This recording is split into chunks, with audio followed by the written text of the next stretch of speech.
জুবিন গাৰ্গৰ মৃত্যু প্ৰসংগত গৰিমা শইকীয়া গাৰ্গৰ লগতে পৰিয়ালবৰ্গই দিয়া গোচৰ সন্দৰ্ভত খুৰাকে কিছু মন্তব্য আগবঢ়াইছে আমি এই মুহূৰ্তত সেই মন্তব্য শুনাই দিব বিচাৰিম আজি পৰিয়ালৰ ফালৰ পৰা এখন এফআইআৰ আমি লঞ্চ কৰিছো সিআইডি ডিপাৰ্টমেণ্টৰ অফিচাৰ ইনচাৰ্জৰ ওচৰত সেইখনত আমি বিশেষকৈ সিদ্ধাৰ্থ শৰ্মা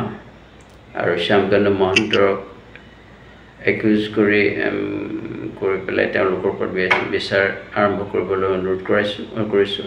আৰু এণ্টায়াৰ টিমকে আমি হেৰিৰ আওতালৈ আনিবলৈ অনুৰোধ জনাইছোঁ আৰু থুলমূলকৈ মই কৈছোঁ ডিটেইলছটো মই আজি ক'ব নোৱাৰিম আৰু জুবিনৰ সম্পৰ্কে যিখিনি তথ্য পাতি বা ৰেকৰ্ডছ আছে ডেটাজ আছে বা তাৰ ফোন মোবাইল ফোন সকলোখিনি পুলিচৰ আয়ত্তলৈ আনিবলৈ আমি অনুৰোধ জনাইছোঁ